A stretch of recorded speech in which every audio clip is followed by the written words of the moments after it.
So this is the dried algae product. After we dry it, we grind it up into powder, and then we extract the oil out of it. That oil is then refined into diesel fuel or jet fuel. The fuel that we're producing is exactly the same in terms of performance as gasoline or diesel or jet. It's just a lot cleaner. I think the big difference is that all the other biofuels, you're growing it, you're just getting biofuel. In this case, every gallon of biofuel, you get 10 pounds of food with it. Dave Hazelbeck is the CEO and founder of Global Algae Innovations, a San Diego-based company growing algae on a farm in Hawaii, which he thinks could change the landscape of food and oil production. There's studies that show with algae grown to replace a large percentage of the animal feed, you could actually solve global warming to a large extent simply by doing that. Second thing is that the leading cause of global water impairment is runoff from agriculture. When we grow algae, there's no runoff. All the nutrients are captured in the algae.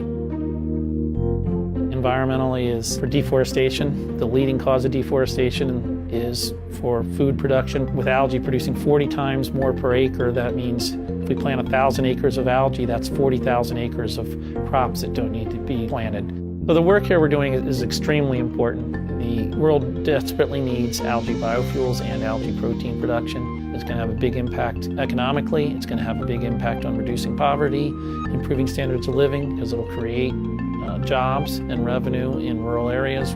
That's why I decided to start this company, so that it could happen quickly, because it's too important for the world for it not to happen.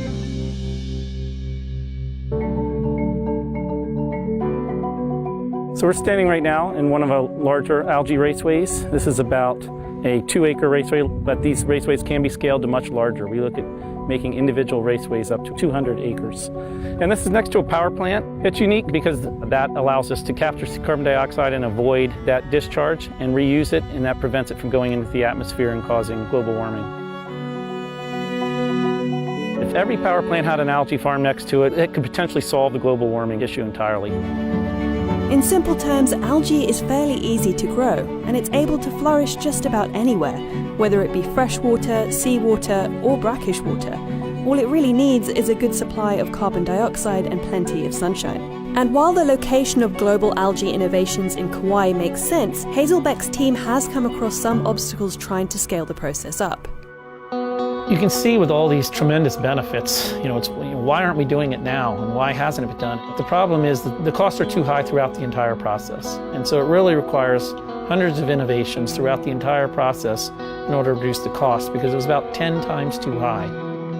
The problem associated with large-scale production has put similar companies out of business, but the approach of Global Algae Innovations is different. Instead of seeing a roadblock, Hazelbeck and his team saw the potential to innovate solutions. Our approach was different in that we looked at every single step, developed a model to look at the costs, and the other thing is we didn't give up on any critical issue. So a gallon of oil when we started would have been about $30 a gallon. Now, with the innovations we've made over the last few years, we're down in the range of $2 to $3 a gallon as a projected cost. Now, we're not there yet from the standpoint of production, but depending on how fast we can get to scale, we can potentially have solutions within the next few years, and that's really exciting. It'll change the geopolitics of the world. A lot of the reasons we have wars are because of fights over resources. And by creating a more equitable distribution, with countries being able to make their own, it should lead to a more stable and peaceful world. Algae biofuel could potentially be used in engines that we already have, and there would be no additional infrastructure needed, as it would be available at your local gas station. As we develop technology, we plan to partner with lots of people to have it expand in other areas. We're not trying to be the only company doing this, because we're in it because of the impact. I always talk with our team, what they're doing is going to change the entire world in the sense of both the protein and the oil production, because both are desperately needed.